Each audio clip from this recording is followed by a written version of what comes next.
Deban qui a écrit « Je suis mal à l'aise avec cette question sur le voile puisque ma tante le porte. » Ok. Mais aujourd'hui, je pense pas qu'on va parler de l'interdiction du voile. Je pense qu'il y a plein de moyens de faire en sorte qu'il disparaisse du paysage sans forcément l'interdire avec une loi, quoi.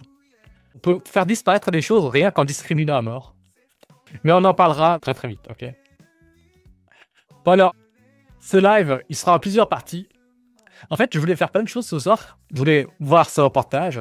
Je voulais aussi lire un article sur l'intelligence humaine, mais on le fera une autre fois. Et on va voir plein de tutos marrants. C'est genre le grand remplacement dans les hôpitaux, par exemple. Ok. Et on va commencer par ce reportage de CNews. CNews collapé sur cette chaîne. Ok. Allez, on va regarder. Je vais mettre en transparence pour les questions de droit d'auteur. Mais vous aurez le son bien en évidence. Et je vais vous mettre les sous-titres aussi. Une seconde. Bonsoir, tonton Bagnol. Tabika, le titre, c'est le prophète aime les tartes à la crème et c'est sur la section playlist de la chaîne YouTube. Je vais me mettre les sous-titres, pardon, et on va lancer. On va s'arrêter plusieurs fois, évidemment, comme on fait d'habitude. Voilà, et j'ai mis la vidéo en transparence pour des questions de droit d'auteur. On va aussi la mettre en 1,4 pour que l'intelligence artificielle de YouTube ne la reconnaisse pas. Et je crois que dans cette vidéo, il y a la TIN.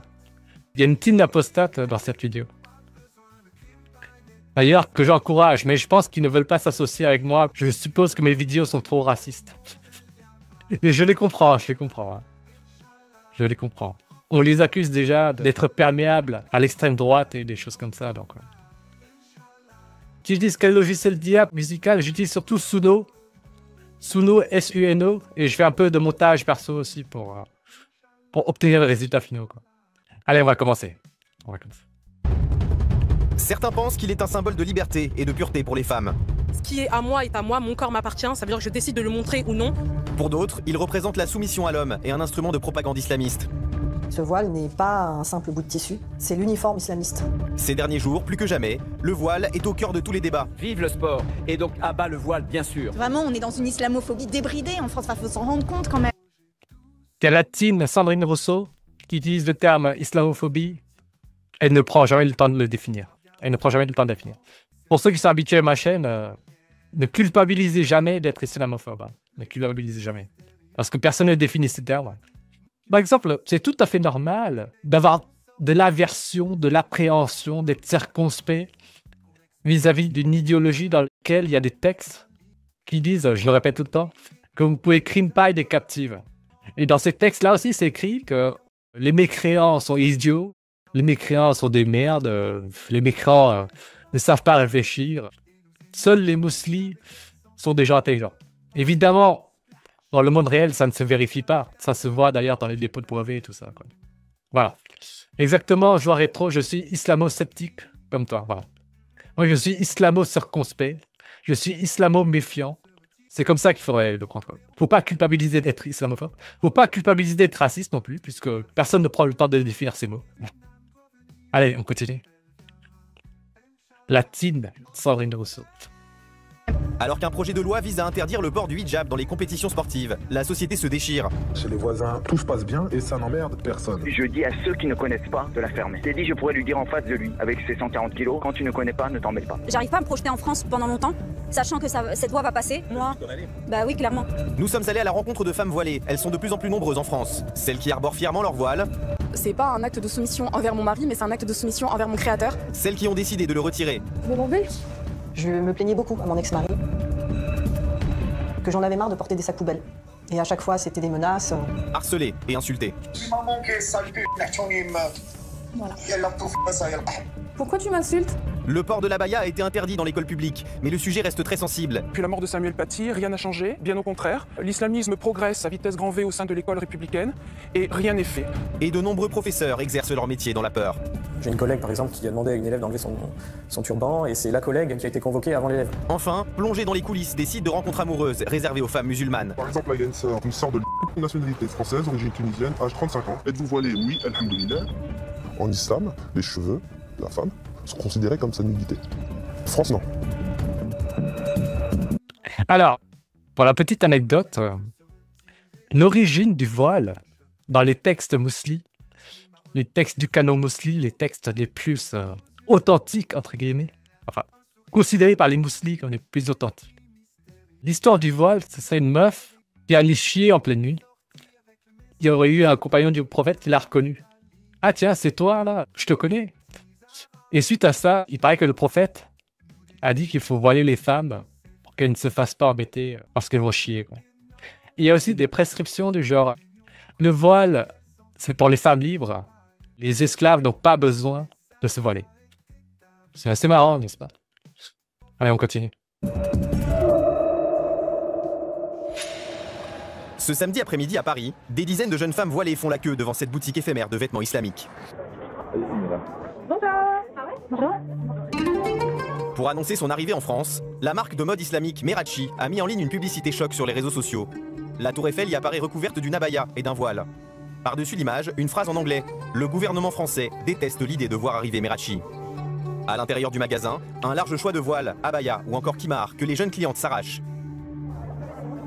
Et pour cause, Bon alors, d'un point de vue esthétique, à moins d'être endoctriné, je pense que personne ne trouve que le voile c'est esthétique, quoi. Ok? Personne ne trouve que le voile c'est esthétique.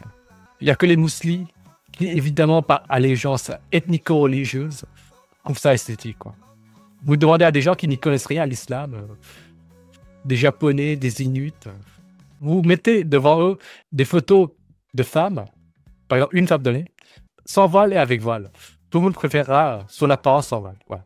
D'un point de vue esthétique, des femmes sans voile, c'est mieux. Évidemment, il y aura des mousselis qui vont dire « Oui, mais vous préférez que les femmes se mettent à poil si elles enlèvent le voile ?»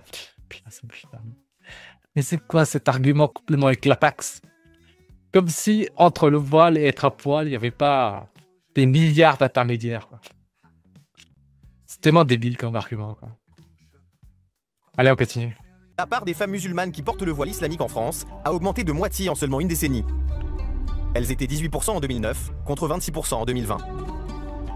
Nous avons interrogé certaines d'entre elles sur les raisons de leur choix. Aucune n'a souhaité montrer son visage à la caméra. Farida est une jeune femme de 24 ans qui travaille dans le marketing. Le voile, c'est vraiment une obligation dans ma religion afin de pouvoir se préserver. Bon, et c'est une obligation du coup de mon Dieu. Ce qui est à moi est à moi, mon corps m'appartient. Ça veut dire que je décide de le montrer ou non. Donc voilà, c'est vraiment mes choix. Moi, je pense que 95% des gens qui se voilent, des gens qui se disent mousselis d'ailleurs, ou croyants tout court de n'importe quelle religion, ne connaissent même pas plus de 5% des textes les plus importants de leur canon religieux, quoi. C'est pareil pour les chrétiens, c'est pareil pour toutes les religions. Oh, parce qu'en général, les textes religieux ont une certaine ancienneté, et franchement, c'est chiant à lire, quoi. C'est chiant. Le Coran, la Bible, c'est chiant à lire. C'est mal écrit, c'est pas ouf, quoi. Il y a juste une aura de respectabilité parce que, endoctriné depuis l'enfance, les gens sont endoctrinés depuis l'enfance que c'est un texte sacré. Parce que sinon, vous montrez à un Inuit qui n'a jamais entendu parler d'islam ou des trois religions monothéistes, vous lui proposez de lire la Bible ou le Coran, il va trouver ça chiant, quoi. C'est mal écrit, ça ne vaut rien. Donc cette meuf-là, elle dit que c'est une prescription de son Dieu. Je soupçonne fortement, moi je parierais à 90% qu'elle ne connaît pas plus de 5% des textes sacrés de sa religion. Et donc, elle ne sait pas que dans les mêmes textes, son supposé Dieu, qui aurait ordonné de porter le voile, aurait aussi ordonné de crimper des captives. Son Dieu aurait raconté des événements d'envergure qui auraient supposément eu lieu sur tout un territoire national, voire sur toute la planète. Là, je fais référence évidemment au déluge de Noé et aux plaies d'Égypte qui, supposément, prétendument, auraient eu lieu sur tout un territoire national et pour lesquels on ne retrouve aucune trace, quoi. On ne retrouve aucune trace. Bref, ce sont des gens qui n'ont jamais, on va dire, réfléchi plus de 5 minutes sur, tiens, est-ce que ce qui est raconté dans mes textes sacrés, ça a vraiment eu lieu? Je ne sais pas. J'aurais trop écrit, les livres religieux sont ennuyants, un peu comme l'Iliade et l'Odyssée. Tu vois, des droitards bordés là-dessus, mais c'est atrocement chiant en dépit que je suis Team Ulysse. Oui, l'Iliade et l'Odyssée. Je dirais que, comparativement aux textes religieux, c'est quand même mieux écrit. Mais c'est vrai que si on compare à des œuvres des 200 dernières années, l'Iliade et l'Odyssée, ce n'est pas ouf non plus, quoi. Mais ça a une certaine respectabilité parce que pour son époque, c'était l'une de ses œuvres, quoi. C'est pas mal, on va dire, pour l'époque. Mais évidemment que c'est un peu mal vieilli par rapport à du Tolkien.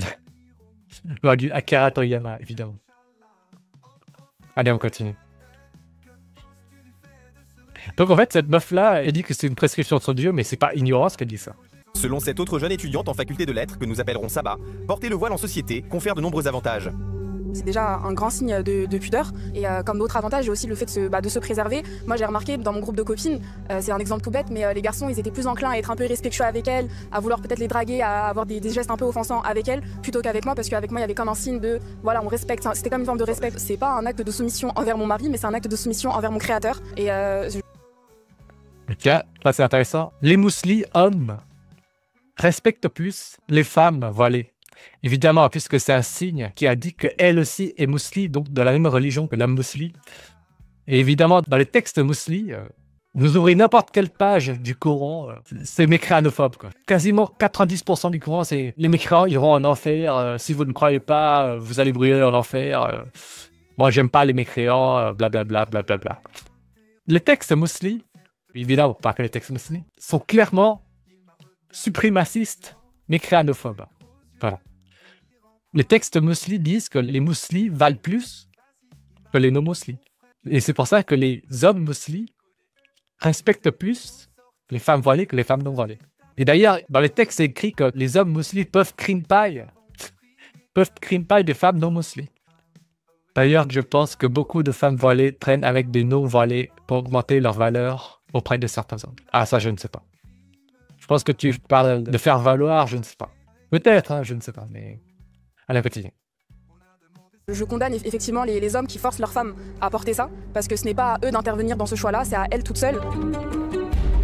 Beaucoup d'entre elles regrettent de ne pas pouvoir porter le voile sur leur lieu de travail, comme Rima, cette ingénieure franco-marocaine de 35 ans. Pour le travail, voilà, on se sent forcément jugé.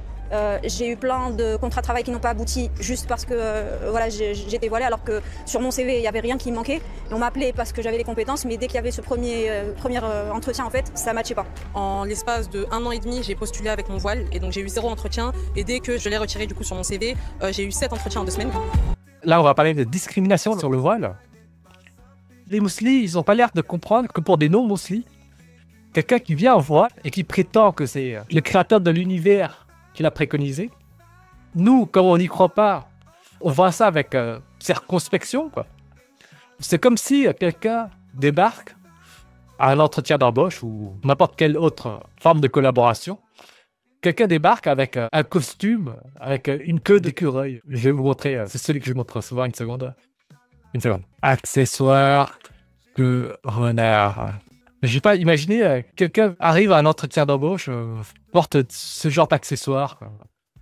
C'est chelou. Et il prétend que c'est mon Dieu qui préconisait de porter cet accessoire pour montrer ma piété, pour montrer ma soumission. Mais c'est du même niveau, quoi. C'est du même niveau. Ce n'est basé sur rien.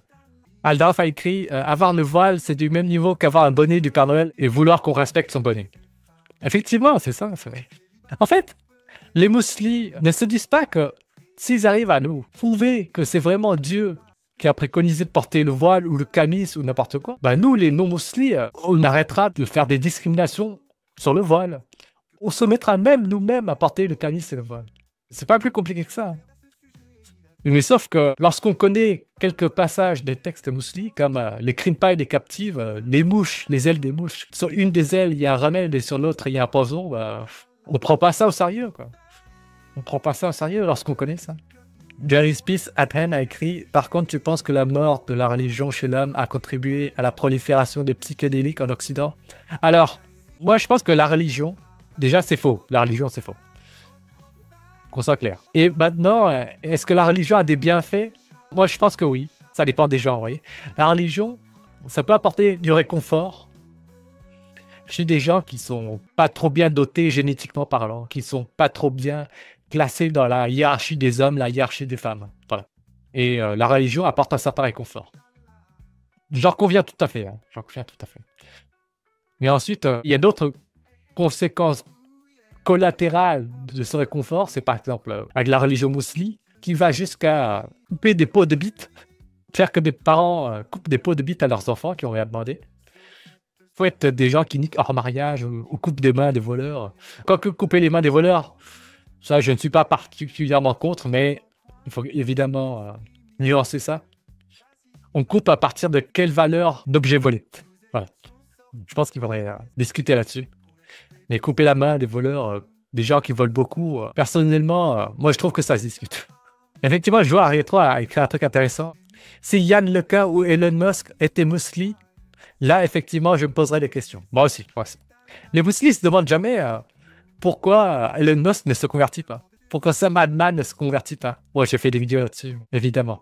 Je répète donc, si les mueslis arrivent à nous convaincre, les non-mueslis, que c'est vraiment Dieu, le créateur de l'univers, qui recommande de porter des camises, des voiles, tout ça, bah, plus personne ne va les discriminer. On ne les discriminerait plus. On se mettrait nous-mêmes à porter ces accoutrements. Allez, continue. Rima ne comprend pas le projet de loi interdisant le port du voile dans les compétitions sportives. Moi, honnêtement, la dernière loi qui est en train d'être discutée, là, ça me touche personnellement parce que moi, j'adore faire du sport et j'adore découvrir de nouveaux sports. Donc, j'ai essayé de faire du tir à l'arc, j'ai essayé de toucher un peu. J'aime beaucoup le basket, j'aime courir, j'aime tout ça. Et ça me pèse énormément de me dire que, limite, ça me permet de me dire est-ce que j'arrive pas à me projeter en France pendant longtemps, sachant que cette loi va passer, parce que tout passe, tout finit par passer. Si demain on me dit que je peux pas être voilée dans la rue, ça va être très compliqué pour moi. Bah oui, clairement. Moi, j'ai la chance en fait d'être née au Maroc, donc je suis marocaine. J'ai la nationalité française, mais je sais que je peux toujours revenir. J'ai toujours une solution de repli. Alors elle, il me semble qu'elle a dit que c'est une ingénieure qui porte le voile. Une ingénieure, ça a un certain QI. Il me semble que c'est au moins 100. Ouais, elle est pas teubée, quoi. Mais je pense que, comme je dis en début de stream, les gens intelligents, globalement intelligents, mais qui sont quand même croyants, voire pratiquants. Souvent, ce sont des gens qui n'ont pas réfléchi plus de 5-10 minutes à leur croyance, tout simplement. À la véracité ou non de leur croyance. Par exemple, il lui suffit de se demander tiens, pourquoi on ne retrouve aucune trace de l'exode des plaies d'Égypte? Si elle y réfléchit plus de 30 minutes, il se peut qu'elle apostasie tout de suite après. Je suis quasiment certain qu'elle ne sait pas que dans ce texte religieux, ça parle des crimes et des captives. Manger avec la main droite, chier avec la main gauche, ou l'inverse, je ne sais plus. Tu penses quoi des kleptomanes? Et comme j'ai dit, couper la main des voleurs, je pense qu'il faut définir quelques règles sur, par exemple, la somme volée, et c'est un. Allez, on continue. En France, le port du voile est autorisé dans la rue, les lieux ouverts au public et dans certaines entreprises privées. Il est interdit dans les écoles publiques pour les élèves et les professeurs, mais toléré dans certains établissements privés. Sur Internet, de nombreuses créatrices de contenu font la promotion du port du voile et proposent à leurs milliers d'abonnés de se couvrir à leur tour. Hey, j'espère que vous allez bien. Aujourd'hui, on va faire un tuto hijab. Bon, ma copine, elle va essayer le voile aujourd'hui. Tu vas faire une journée voilée. Je sens que t'es prête à porter porte-le. Mais certaines femmes tiennent un tout autre discours au sujet du voile. Franchement, c'est pas du tout esthétique. Je répète ce que j'ai dit tout à l'heure. À moins d'être endoctriné là-dedans, à toutes choses égales par ailleurs, une femme sans voile, c'est plus beau, c'est plus esthétique qu'une femme avec voile. Allez, continue. Adela est une apostate. Il y a 8 ans, elle a abandonné la religion musulmane et décidé de retirer le voile qu'elle portait au quotidien. Alors, cette tenue... Elle, c'est une influenceuse qui est en train de percer en ce moment dans l'apostasie. Je sais qu'elle est abonnée à ma chaîne, mais je ne sais pas si elle suit avec assiduité mes vidéos. Et de toute façon, je ne demande pas à être connu par qui que ce soit dans l'apostasie. Je sais que je suis, on va dire, peu fréquentable, vu que je parle beaucoup de race et d'intelligence. Je les comprends tout à fait. D'un point de vue visibilité, il faut mieux qu'ils ne s'associent pas à moi. Le respect est créé. Tu penses qu'on devrait tous se convertir à l'islam pour faire plaisir aux musulmans de France? Si les musulmans deviennent un certain nombre, ils vont nous forcer à nous convertir, ou soit nous forcer à faire payer un impôt, ou soit nous obliger à quitter la France. Voilà. Débat écrit, même moi qui suis plus endoctriné, je trouve que certains voiles, pas complets, ça pas mal sur certaines, franchement, ça me plaît visuellement. Après, peut-être comme je suis habitué.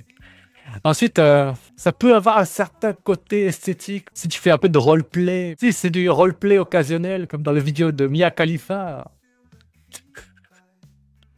ça peut avoir un certain charme ponctuel. Mais il faut, on va dire, que ça raconte quelque chose, quoi. Il faut que le contexte raconte quelque chose, tu vois. Par exemple, si tu fais du roleplay avec une meuf, ça peut avoir un certain charme, mais dans la rue, je pense pour 99% des femmes, dans une situation anodine donc, la même femme sans voile et avec voile, je pense que 99% de la planète préfère la meuf dans la rue sans voile, quoi. Mais, comme j'ai dit, si tu fais du roleplay, s'il y a un contexte qui raconte quelque chose, là, ça peut avoir un charme ponctuel, voilà. Roleplay comme Mia Khalifa, quoi. Mais je veux dire, c'est ponctuel, quoi. C'est comme quelqu'un, je sais pas, une meuf qui s'habille en soubrette, un mec qui s'habille en pompier. Si ça raconte quelque chose, il faut un contexte, on va dire. Mais sans contexte, ce n'est pas esthétique. Allez, on continue. Donc là, c'est la teen Adela. La teen. Pardon. Je dis pas ça par manque de respect. C'est pour rire. Allez, on continue. On me l'a offert. Merci à la personne qui me l'a offert. Franchement, ça, on est culpabilisé. Quand j'étais voilée, ou même quand on est musulmane, porter ça et sortir librement, se mettre belle, être belle, on est culpabilisé. Adela a grandi en Algérie. C'est à l'adolescence qu'elle a pris la décision de porter le voile. Au départ, je l'ai porté, il faut une épingle, après il faut faire comme ça. Après avec ma toque, c'est un peu... Mais sinon, il y a une période où j'ai porté, pas le jilbab, mais ce qu'on appelle le hijab shara'i. Je vous montre à peu près à quoi ça ressemble. Alors, c'est un peu compliqué. Alors, après, il y a des modèles, j'ai vu que ça s'est amélioré. À mon époque, c'était un peu plus compliqué. Donc on va le porter comme ça, il y a une jupe. Par exemple, la teen Adela, là, il n'y a pas de roleplay, vous voyez. Là, elle parle de voile chez elle, quoi, ou sans. Pour ce cas de figure-là, par exemple, pour le cas de figure d'Adela, je la préfère sans voile qu'avec le voile. Ouais. Ce n'est que mon avis à moi. Je ne sais pas ce que vous en pensez. Je trouve pas ça esthétique, voilà. À toute chose égale par ailleurs. Eh bien, continue. Et puis, bon, avec ma touffe, je sais pas ça va donner quoi. Je me rappelle le jour où j'ai décidé de porter le voile et de me remettre dans la religion. Je me suis effondrée en pleurant parce que je pensais que j'étais une personne égarée. Surtout à l'époque avec mon père, comme il n'était pas dans la religion, il y a même un jour je lui ai dit qu'il était mécréant. Adela décide de retirer ses vêtements religieux lorsqu'elle se penche sur les textes du Coran, qui, selon certaines interprétations, recommandent le port du voile. Les femmes, c'est dans la sourate Les femmes. Bien évidemment, dans la sourate, Dieu il ne s'adresse pas aux femmes, mais il s'adresse aux hommes pour leur dire comment on doit se comporter avec les femmes. Donc, par exemple, vous avez le verset qui parle du voile. Ô prophète, dis à tes épouses, à tes filles et aux femmes des croyants de se couvrir de leur voile. Au lieu de demander aux hommes de respecter les femmes, non, on a trouvé cette solution de voile et les femmes et c'est très choquant. Je vais l'enlever.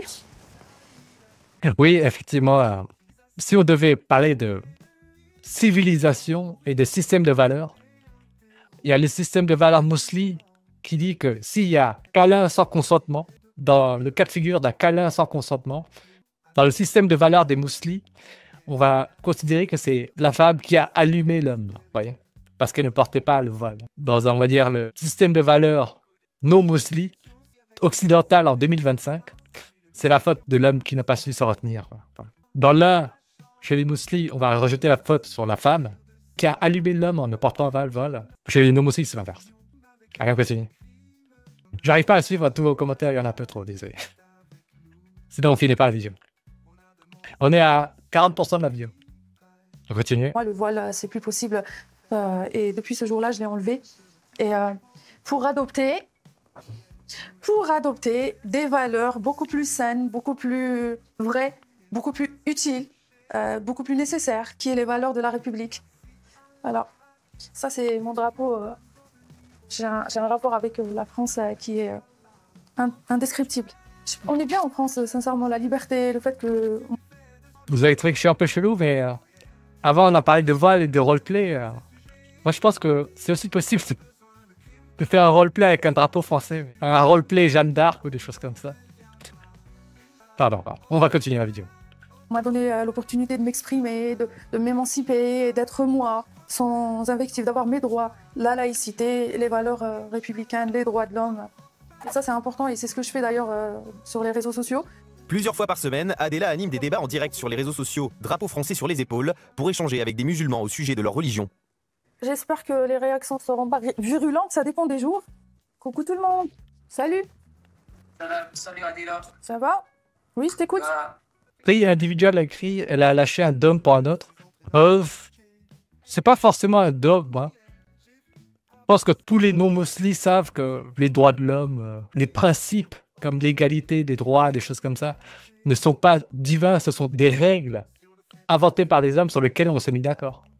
Ce n'est pas forcément un dogme, c'est juste on s'est mis d'accord sur ces règles, de vivre selon ces règles. Enfin, c'est comme dire, on se met d'accord pour jouer au foot sans utiliser les mains. C'est un peu la même chose. On sait très bien que les règles du foot n'ont rien de divin, c'est juste se mettre d'accord sur un certain système de valeurs. Allez, on continue. En français, s'il te plaît. On va parler aujourd'hui du sujet du voile. Qu'est-ce que tu penses, toi, autant que sunnite musulman, donc, quoi, pratiquant le fait qu'en islam, il y a l'esclave sexuelle qui n'a pas le droit de porter le voile, ou elle est différenciée de la femme libre? Est-ce que c'est normal? Tu trouves ça normal? L'esclave sexuel? Ah bah oui, Melk El Yamin. On a déjà vu ce sujet. Hein. Ah bah, écoute, moi le Coran, je l'ai pas lu, donc comme ça, esclave... Là j'ai muté, c'est juste pour vous montrer l'exemple, ils connaissent pas les textes. Bonjour Nidal. Bonjour, bonsoir. Bonsoir. En français, s'il te plaît. En français, Nidal. Bon. Voilà, il y a une insulte. Elle me dit pourquoi tu parles de voile puisque t'es pas voilé. Voilà. Pourquoi tu m'insultes? Bisous, bisous. Oui. Envoie ton snap en privé, on se fait un petit restaurant. C'est pas haram tout ça. Je t'ai pas sérieux, qu'est-ce que ça? La jeune femme est régulièrement victime d'insultes et de menaces. J'ai eu un ravalement d'insultes et de haine. Comme dans les commentaires de cette vidéo où elle boit un café pendant la période du ramadan. Alors j'ai dit, oh les croyants, faites le ramadan, mais laissez-nous tranquilles. Et puis je dis la liberté pour tous. Déjà, Hasbi Allah, c'est la phrase pour dire Dieu va s'en occuper de toi. Et en tout cas, ils étaient choqués le fait de voir mon café pendant le mois de ramadan. Je mène un combat, je le fais pas pour embêter les musulmans ou provoquer les musulmans. Je vois ce que vous discutez un petit peu dans le chat.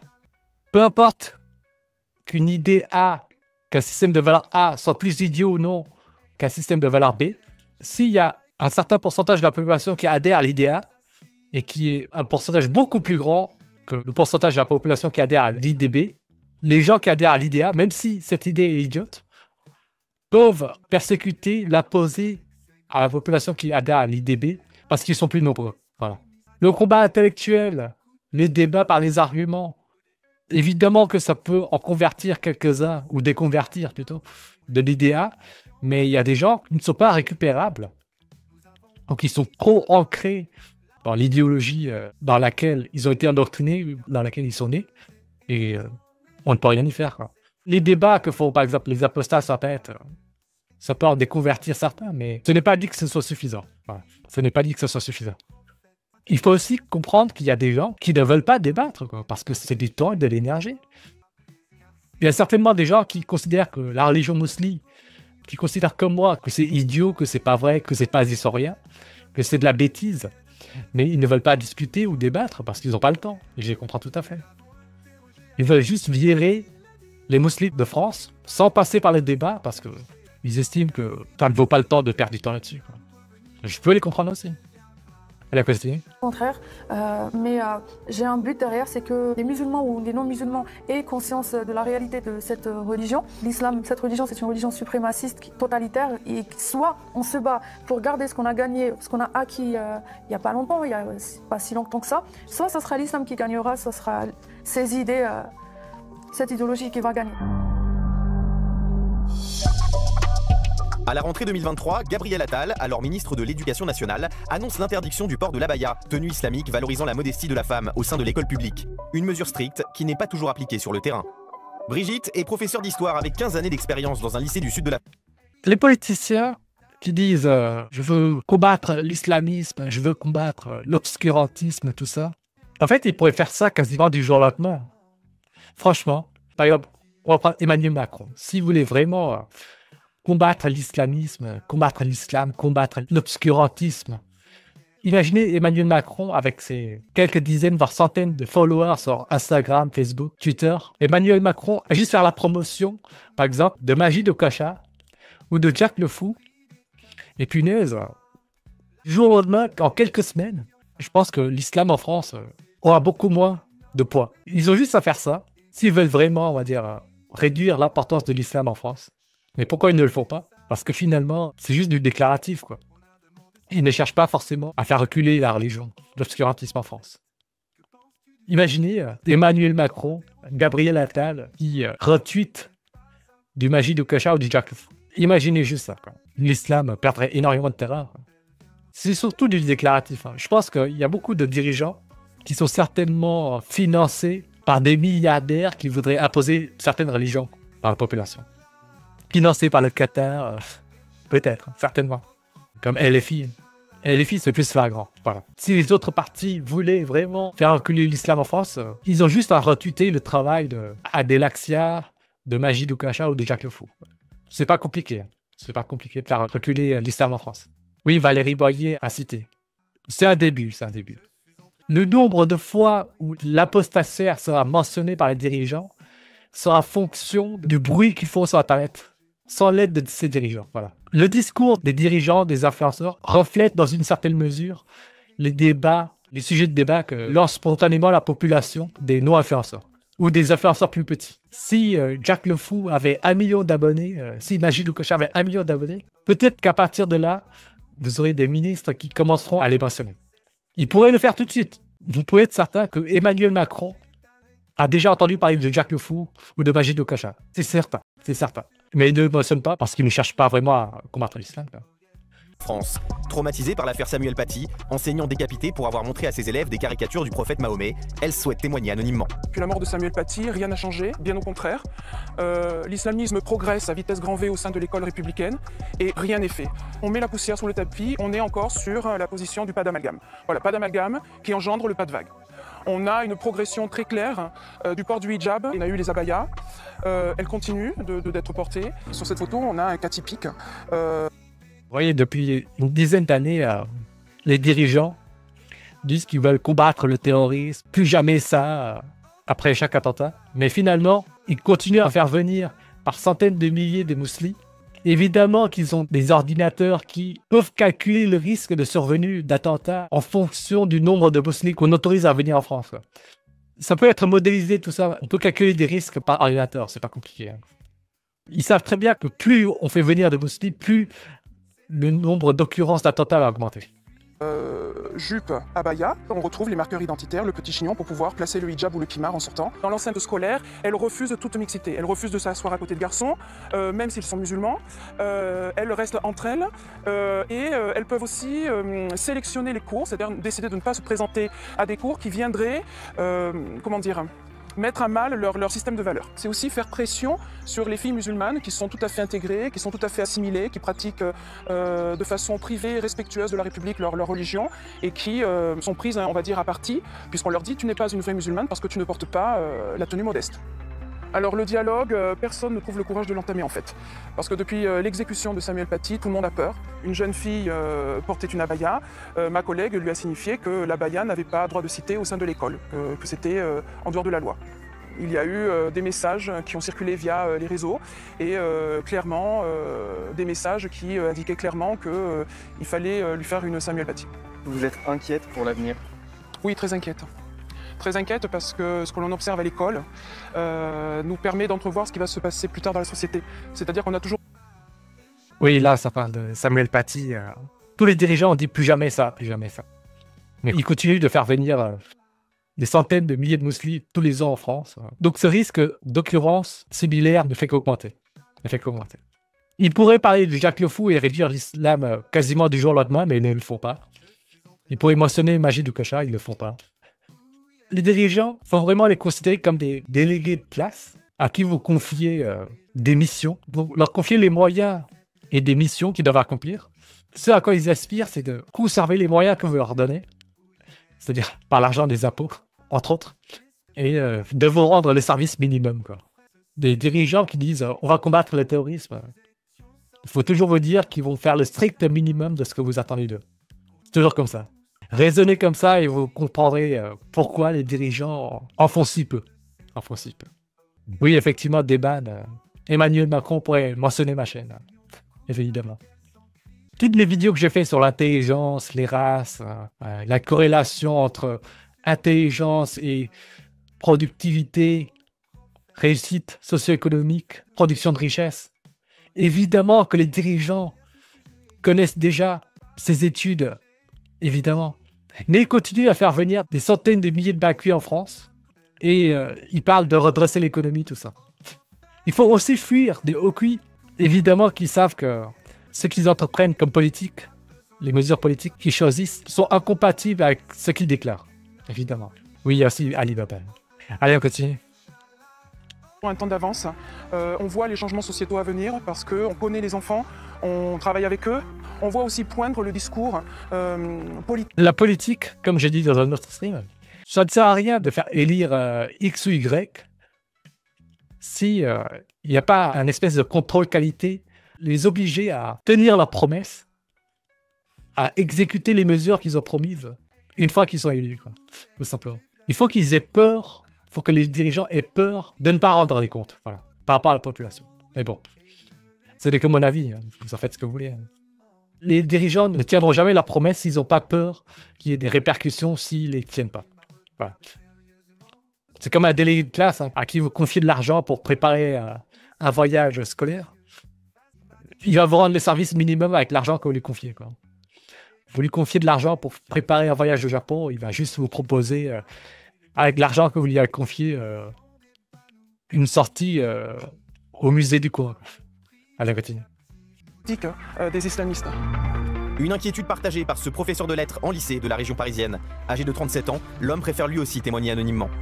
Je suis suffisamment inquiet pour l'avenir pour venir vous parler aujourd'hui. Je suis inquiet du fait que malgré tous les attentats, etc., il ne se passe pas grand-chose. Je suis inquiet aussi de voir que quand quelqu'un... j'ai une collègue par exemple qui a... There is peace at hand. En gros, ce sont des opportunistes sans vision qui utilisent la politique comme un simple moyen de réussite personnelle. Si vous voulez, tous les politiciens se disputent, font de grandes déclarations pour être le délégué de classe à qui on confie de l'argent. Et ils veulent tous qu'on leur fasse confiance. Et une fois qu'ils sont élus, ce n'est pas tout de se faire élire. Une fois qu'ils sont élus, ils vous rendront le service minimum, peu importe du bord qu'ils sont. Voilà. C'est peut-être moins le cas lorsque le dirigeant est déjà milliardaire, ou soit ne risque pas sa vie parce qu'il est menacé par d'autres entités. Un dirigeant ne fera ce que vous lui dites que s'il a peur. Allez, on continue. Demandé à une élève d'enlever son turban et c'est la collègue qui a été convoquée avant l'élève pour qu'on lui fasse entendre que bon, c'était peut-être pas la peine de le dire, etc., puisque l'élève s'est plaint. Si le port du voile est interdit dans les écoles publiques, dans la sphère privée, il est bel et bien autorisé. À Bourges, nous partons à la rencontre de Mourad, 41 ans. Ce cadre, bien intégré dans la société, est père de 3 enfants. Il est aujourd'hui célibataire. Je suis divorcé, ça va faire 4 ans. Je me préserve, j'attends de trouver l'âme sœur et puis de reconstruire ma vie avec elle. J'ai pas légitimité à parler, ce sont les grands savants qui parlent. Il y a des hadiths, il y a des versets coraniques, et il y a notamment des personnes qui sont les héritiers des prophètes. Les musulmans confient la réflexion sur la religion à des savants. Des savants qui n'ont pas à rendre des comptes puisque les promesses de croire ou non à une religion, en particulier l'islam, ne se vérifiera prétendument qu'après la mort. Ouais.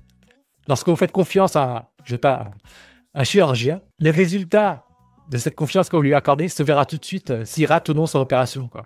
Alors que si vous confiez votre confiance à un savant religieux pour qu'il vous dise comment vivre pour atteindre le paradis et éviter l'enfer, ben, il n'aura jamais à rendre les comptes, quoi. Puisque ce sera après la mort. Madame Costine. Ils sont là pour ça. Moi, je vous parle uniquement de l'aspect expérience. Mourad souhaite se marier avec une femme musulmane. Et pour trouver la perle rare, il existe plusieurs méthodes selon lui. Alors, déjà, la première solution, on peut le dire à sa mère, tout simplement, qui en parle aux autres mamans de la mosquée. Il y a le bouche à oreille. On peut le dire à sa tata, à sa famille, voilà, je cherche à me marier. On le dit à son père aussi, qui a des amis aussi qui ont des filles, et puis voilà. Après, de manière plus générale, il y a des sites de rencontres musulmans. Donc, les femmes, au lieu de parler directement avec les hommes, elles ont ce qu'on appelle un tuteur. Et donc, elles rédigent un profil. Je lis ce profil. Si ce profil m'intéresse, j'envoie ma réponse à l'admin en mettant « ce profil m'intéresse ».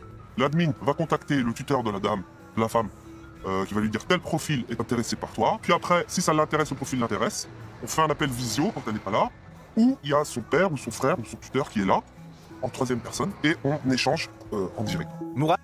Ça me fait penser à ma vidéo que j'avais faite sur la consanguinité. J'avais dit dans cette vidéo que si on ne laisse pas les hommes et les femmes se rencontrer, si on pratique une certaine ségrégation sexuelle par le voile ou en empêchant les hommes et les femmes de travailler ensemble, de se rencontrer, bah, la tendance naturelle de l'être humain sera de faire l'effort minimum et de chercher dans un cercle social plus restreint, c'est-à-dire de se marier entre cousins-cousines. Des savants, des sachants connaissant beaucoup de choses sur peu de choses, spécialistes. Allez, continue. Ad nous montre la petite annonce d'une potentielle prétendante, postée dans un groupe réservé aux célibataires musulmans sur la messagerie cryptée Telegram. Tiens, on va lire cette annonce, ok? Salam alaikum wa rahmatullah wa barakatuh. Je témoigne devant Allah de la sincérité de ma démarche pour le mariage. Présentation. Sœur d'origine marocaine, 40 ans. Je suis de la... C'est flouté. Divorcée depuis 6 ans. Je porte le hijab. Je suis plutôt douce, patiente, légèrement timide, souriante, attentionnée, responsable, organisée. Ok. Allez, on continue. Par exemple, là, il y a une sœur. Mon prénom, donc une sœur de ville, région, nationalité française, origine tunisienne, âge 35 ans, jamais mariée, nombre d'enfants, 0. Êtes-vous voilée? Oui, alhamdoulilah. Quelle est ta personnalité? Je suis une femme simple et très sportive, bienveillante, souriante, patiente et optimiste. En islam, les cheveux de la femme sont considérés comme sa nudité. En France, non. Déjà, un homme ne peut pas forcer sa femme à porter le voile, tout simplement parce que si elle le fait pour lui, parce qu'il lui dit de le faire, toutes ses actions sont caduques. Elle n'a pas de bonne action, car son intention, ce n'est pas fait pour Dieu, son intention, elle est faite pour satisfaire son mari. Voilà, mais est-ce que Dieu a vraiment demandé de couvrir les cheveux? Je ne suis pas sûr. Hein. Parce que les textes qui disent qu'il faut couvrir les cheveux sont issus supposément du même auteur qui dit qu'il faut crime pas et captive. Quand j'entends ça, ça me laisse circonspect. Je doute de l'affirmation qui dit que c'est Dieu qui veut que les femmes se couvrent les cheveux. Ou que mangent avec la main droite ou se torchent avec la main droite, je ne sais plus. Je ne sais pas. Il y a des gens qui prétendent qu'ils portent tel ou tel accoutrement parce que ce serait Dieu qui leur a ordonné. Mais imaginez, vous êtes sur votre lieu de travail, il y a un mec qui débarque avec une queue de renard, comme ce que vous voyez sur cette page web, et il vous dit je porte ça parce que c'est Dieu qui me l'a demandé. Vous n'allez pas le prendre au sérieux. Mais pourquoi est-ce que vous prendrez au sérieux lorsque c'est au nom de l'islam? De quel droit l'islam aurait ce privilège, aurait ce passe-droit, de ne pas se faire discriminer? C'est n'importe quoi. Bien sûr que vous avez discriminé un mec qui porte une queue de renard au travail et qui prétend que c'est Dieu qui l'a ordonné. Bref, faut faire pareil avec le voile, quoi. Allez, on continue. Le voile, c'est pas que le vêtement, le voile, c'est une attitude. Le voile, c'est voilà, le voile, c'est un tout, c'est un ensemble en fait. Faut en avoir du courage quand même au jour d'aujourd'hui pour porter son voile partout, aller au travail et tout avec son voile. C'est très compliqué d'affronter le regard des autres, les jugements de la société et tout. Donc c'est quand même des femmes très courageuses. Un ensemble de règles qui, lorsqu'il est poussé à l'extrême, peut s'apparenter à une prison pour les femmes voilées. Nous poursuivons notre enquête à Rouen, où une femme nous a donné rendez-vous dans un hôtel pour des raisons de sécurité. Pendant 20 ans, Enda a porté le niqab, un voile intégral couvrant l'ensemble du visage à l'exception des yeux. Elle ne l'avait pas reporté depuis 10 ans. Je pensais que ça allait être facile, mais là, je me suis sentie étouffée. Hein. C'est un truc de fou. Ben, j'avais oublié, parce que moi, pendant des années, je le mettais tous les jours, j'avais l'habitude. Mais là, je supporte pas, en fait. On étouffe, là, on est oppressé. Là, pendant 2 minutes, je me sentais mal. Hein. J'avais l'impression de pouvoir respirer, quoi. C'est un tissu, puis ça oppresse, quoi. Enda est française, d'origine algérienne et tunisienne. Elle rencontre son conjoint au début des années 2000.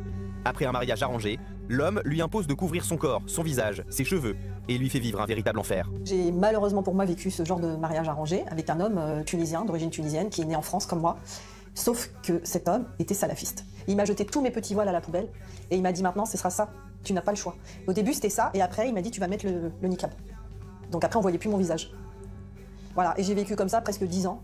J'ai eu 3 enfants avec cet homme qui me battait. Ça a été très compliqué. Et tout ça, ça s'est passé en France. Et puis j'étais enfermée, je n'avais pas le droit de parler français à la maison. Je n'avais plus le droit de parler français, il avait jeté tous mes livres d'étudiante à la poubelle, mes livres de philosophie. J'avais plus le droit de lire autre chose que de la littérature salafiste et j'avais plus le droit de regarder la télé, j'avais pas le droit d'écouter de la musique, d'écouter la radio, je n'avais plus le droit de sortir toute seule. J'ai été coupée du monde et on vivait comme à l'époque du prophète. Voilà.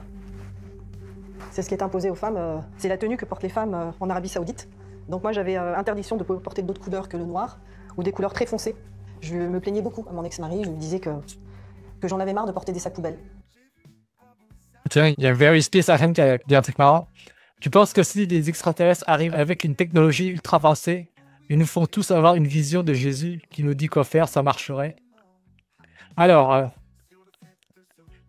si, par exemple, après ce stream, j'ai une vision de Jésus ou de Mohamed, si un jour ça m'arrive, la première chose qui me viendrait à l'esprit, ce ne serait pas de dire « Ah tiens, le christianisme c'est la vérité » ou « Ah tiens, l'islam c'est la vérité ». Je me poserai d'abord des questions sur mon état de santé mentale. Je vais d'abord consulter un médecin, je pense, avant de conclure d'emblée que Dieu existe. Que les dieux en lien avec ses apparitions existent. Allez, on continue. Et à chaque fois, c'était des menaces. Il me faisait culpabiliser, il me parlait de l'enfer. Et il me disait que le rôle d'une épouse, c'était d'être cachée et d'obéir à son mari. Donc avec ce poids-là, cette pression, j'avais pas le choix, parce que j'avais peur. Ce voile n'est pas un simple bout de tissu, c'est plus que ça. C'est l'uniforme islamiste. Et l'islamisme s'en sert comme étendard pour propager son idéologie. Donc c'est devenu un outil de propagande, un outil politique. Et on se sert du corps des femmes, comme si c'était un terrain de bataille où certains veulent dévoiler les femmes de force et d'autres veulent les voiler de force. Et moi, c'est ce que je combats. Je veux qu'on permette aux femmes d'avoir le libre choix. Pendant près d'une décennie, Enda a vécu sous l'emprise de son mari, qu'elle qualifie elle-même de gourou. Mais elle finira par trouver le courage de s'enfuir. Et un jour, au bout de presque 10 ans de mariage, je lui ai posé une question et c'est ce qui m'a sauvée. C'est ce qui m'a sauvée, cette question. Je lui ai dit, est-ce que le djihad est obligatoire? Ce soir-là, on était dans le lit, on devait se coucher et je lui ai posé cette question. Je lui ai dit, mais le djihad, c'est la guerre sainte. Est-ce que c'est obligatoire pour un musulman? Il m'a dit, bien sûr que c'est obligatoire. Je lui ai dit, mais est-ce que nos 2 fils devront faire le djihad plus tard? Il m'a dit, bien sûr. Je lui ai dit, ils iront en Palestine pour faire la guerre sainte. Il me dit, oui, ce serait une fierté pour nous si on a des enfants qui meurent en martyrs. Alors là, ça a été un choc. Et je lui ai dit, qu'est-ce que va devenir notre fille? Et il m'a dit, notre fille, elle portera le voile à 7 ans et on la mariera à 14 ans. Elle sera mariée pour la préserver. Et là, j'ai pas dormi de la nuit. Là, ça a été la graine qui a éveillé ma conscience. C'est mon amour pour mes enfants, mon instinct maternel. Je me suis dit, je ne peux pas faire subir à ma fille ce que j'ai subi. Je ne veux pas que ma fille subisse ça. Je ne veux pas que mes 2 fils, c'est pas possible. Ils peuvent pas devenir de la chair à canon. Mes 2 fils peuvent pas aller mourir en martyr au nom d'Allah, au nom d'un Dieu. Et moi, je me suis dit, mais c'est pas logique. Il y a eu comme un sorte de bug dans ma tête. Je me suis dit, mais c'est pas possible. Dieu, il peut pas me donner la vie pour que moi, j'aille tuer cette vie en leur disant, allez-y, allez faire le djihad. Et en plus, quand j'ai posé la question à mon mari, mon ex-mari, je lui ai dit, mais pourquoi toi, tu vas pas faire le djihad si c'est obligatoire? On va un petit peu parler du djihad, du fait d'affronter les mécréants et de leur ôter de l'énergie vitale aux mécréants. Bon alors, il faut savoir que ce Dieu qui supposément préconise le djihad pour combattre les mécréants, il aurait, dans le passé, supposément, réussi à combattre tous les mécréants en les noyant dans un déluge planétaire. Il aurait aussi réussi à ôter la vie à quasiment tous les Égyptiens en provoquant des catastrophes naturelles sur tout un territoire national. Voilà. Est-ce que ce Dieu qui est capable de telles prouesses surnaturelles aurait besoin que certains primates aillent se battre contre d'autres primates mécréants? J'en suis pas sûr. J'en suis pas sûr. J'ai plutôt l'impression que ce sont les recommandations d'un mec qui voudrait que d'autres humains fassent le boulot à sa place. N'importe quel leader de guerre. Bonsoir, collectif ex-muslim France. Ah, bienvenue à toi, bienvenue à toi. Une fois, j'ai participé à un live de collectif ex-muslim. Mais on a bientôt fini le sujet de l'islam. On va passer à autre chose. Bienvenue à vous. J'ai de la sympathie pour les apostats. Peut-être qu'ils ne le savent pas et peut-être qu'ils ne veulent pas s'associer à moi. Enfin, la majorité, mais je les comprends parce que mon discours pourrait décrédibiliser leur image. Allez, on continue. Il reste 5 minutes de la vidéo.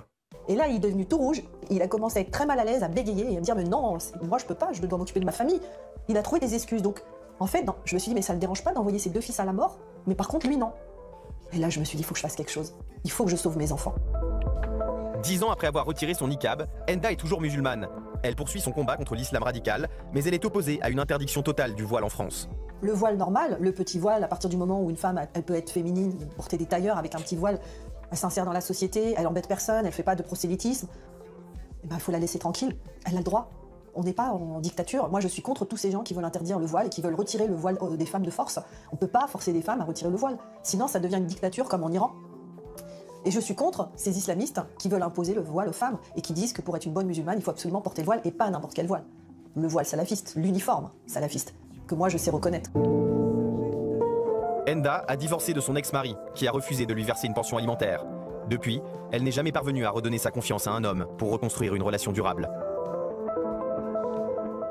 Aujourd'hui, environ 6 millions de Français sont musulmans et peuvent exercer leur culte dans un des 2600 lieux de prière du pays. Le voile est un sujet qui divise. Tiens, j'aimerais revenir sur cette femme a du mal à redonner sa confiance à un homme parce qu'elle a eu une mauvaise expérience avec cet homme qui la battait, voulait envoyer ses enfants faire le djihad. Vous voyez, l'être humain prend des décisions en fonction des expériences passées. L'être humain se méfie de certaines personnes, de certaines catégories de personnes à cause de mauvaises expériences passées. Ça peut arriver, hein. Comme cette femme, à cause d'une mauvaise expérience avec son ex-mari, a du mal à faire confiance aux hommes. Voilà, elle va discriminer l'ensemble des hommes parce qu'ils sont des hommes. Mais pourquoi est-ce qu'on ne pourrait pas faire ça sur la race et l'appartenance religieuse? Je ne sais pas. Comme dans le précédent stream, à partir d'expériences personnelles ou d'expériences par procuration ou à partir de données statistiques, on devrait avoir le droit de discriminer justement. Comme cette femme discrimine les hommes. On devrait avoir le droit de discriminer les mousselis parce qu'on sait que 70% de la population carcérale, ce sont des mousselis. Et c'est le recteur de la mosquée de Paris qui a dit ça. On a donné statistiques sur les délits et crimes dans tous les pays européens qui confirment que certaines populations sont plus criminogènes que d'autres. On est méfiant, on accorde moins facilement sa confiance sur un phénotype. Ça peut être le sexe, comme cette dame. Ça peut être la couleur de peau, le phototype. Ça peut être l'allégeance ethnico-religieuse. Voilà. Évidemment que c'est un biais. Évidemment que la majorité des hommes, la majorité des mousselis, la majorité des phototypes non-neige sont certainement pacifiques et très gentils. Mais si vous pouvez réduire, diviser par 5 le risque, juste en discriminant sur la race, quand vous avez plein d'autres options, allez-y, quoi. Allons-y, quoi. Vous pouvez réduire le risque très facilement. C'est comme Charlie d'Angers qui cherchait une abonnée pour venir faire du bricolage chez elle, voilà. Elle voulait absolument que ce soit une abonnée femme, une abonnée fille. Elle voulait pas d'homme parce qu'elle disait quoi? Elle disait du genre, si j'invitais un homme, j'avais du genre 1000% de risque en plus de subir un câlin non consenti ou de subir des coups physiques. Je pense qu'il y avait plein d'abonnés qui se sont proposés pour venir faire du bricolage chez elle. Et sur un simple critère, en discriminant tous les hommes, elle divise par 10 le risque de subir un câlin non consenti ou de se faire agresser, quoi. Même si la majorité des hommes ne l'auraient sûrement pas agressé, rien qu'en intégrant ces critères, les critères du sexe, elle divise par 10 le risque de se faire agresser, quoi. Et elle a raison. Effectivement, au fouet individuel, la discrimination est un heuristique tout à fait naturel, c'est juste de la reconnaissance de pattern. Évidemment, c'est ça. C'est exactement ça. Depuis 1989 et l'affaire de Creil, durant laquelle des jeunes filles avaient refusé de retirer leur voile à l'école. Alors, que veulent les Français? Une France qui défend la laïcité ou une France communautarisée? Enfin bref, c'est à peu près tout ce que je voulais dire sur le vol, quoi. C'est fini la vidéo. On va terminer par un article dont j'ai déjà fait une vidéo il y a quelques mois. Je vais le remontrer. La société égyptienne de plus en plus divisée sur le voile. Je vais zoomer une seconde. J'en avais déjà fait une vidéo.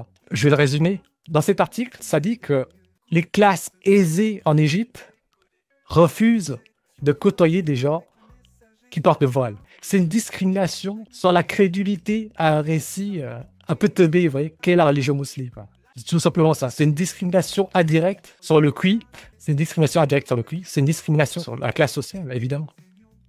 Je l'ai déjà dit plein de fois, le niveau de religiosité est négativement corrélé au score de QI, au statut socio-économique même.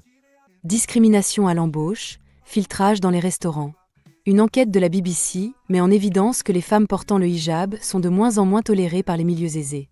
L'Égypte a beau être un pays presque exclusivement musulman, où la liberté religieuse a encore du chemin à faire, le journaliste Ibrahim Essa, qui a été mis en examen en février pour avoir douté d'un miracle du prophète, en sait quelque chose, sa population aisée semble de plus en plus s'affranchir du port du voile. À tel point qu'une enquête de la BBC révèle que les femmes encore vêtues d'un hijab en font les frais. Elles seraient davantage discriminées que leurs concitoyennes qui s'en sont débarrassées. Voilà. Si les Égyptiens discriminent leurs compatriotes musulmans, on ne va pas les accuser de racisme ou d'islamophobie, hein. Donc il faut faire pareil en France, quoi. Ne culpabilisez jamais, je répète encore une fois, de vous faire traiter d'islamophobe ou de raciste. Ça veut rien dire. Al-Daraf a dit, la seule discrimination qui devrait être prohibée est celle des handicapés, selon toi. Il faut préciser dans la discrimination, elle se fait dans quel contexte, tu vois. Par exemple, oui, c'est moche pour les handicapés, oui. On pourrait dire ça. Ils ne l'ont pas choisi. Et on peut tous devenir handicapés du jour au lendemain. C'est vrai. Mais par exemple, si toi, t'es un mec valide et que tu discrimines une meuf handicapée parce que tu veux pas avoir de gosse avec elle, ou inversement, si une meuf discrimine un mec handicapé, est-ce qu'on va lui reprocher? Je ne sais pas. Ouais, j'avais fait une vidéo sur cet article déjà. Personne ne va traiter les Égyptiens d'islamophobes ou de racistes, donc il faut faire pareil en France. Faut pas se sentir coupable. Je suis entré dans la mosquée. Ouh yeah, j'ai vu Abou Saïd Al-Koudri. C'est funky. Je me assis à côté de lui. Oh oui, et je l'ai énormément sur le fait de se retirer avant de coucher. Quoi? Il m'a regardé sérieusement avec ses gros yeux. Oh yeah, un sourire en coin, l'esprit mystérieux. Vas-y, il m'a dit, mon frère, écoute bien ceci. Écoutez. Nous étions sortis avec le messager d'Allah, c'est lui le boss, pour l'expédition des Banu al-Mustalik. Nous avons pris des captifs arabes, la chance, nous décidions jouir de ces femmes. Car le célibat nous pesait énormément, c'est triste. Et nous aimions comme avec elle sans crime, pas splash. Comme le messager d'Allah était avec nous, on a demandé son avis sur le crime. Oh prophète, que penses-tu du fait de se retirer avant le Kumshak? Oh yeah, nous l'avons interrogé à ce sujet et il a dit, pas besoin de crime, n'est pas un péché. Oh oui, fais-toi plaisir, car si Allah a décidé qu'une âme doit venir au monde, elle viendra, Inch'Allah. Oh prophète, que penses-tu du fait de se retirer avant le Kumshak? Oh yeah, nous l'avons interrogé à ce sujet et il a dit, pas besoin de crime, n'est pas un péché. Oh oui, fais-toi plaisir, car si Allah a décidé qu'une âme doit venir au monde, elle viendra, Inch'Allah, Inch'Allah. Oh prophète, Inch'Allah, Inch'Allah.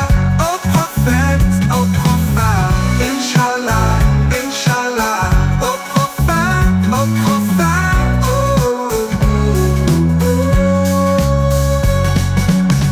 Inch'Allah, Inch'Allah. Un monstre, moi, mais pas du tout. Je suis un vrai démon.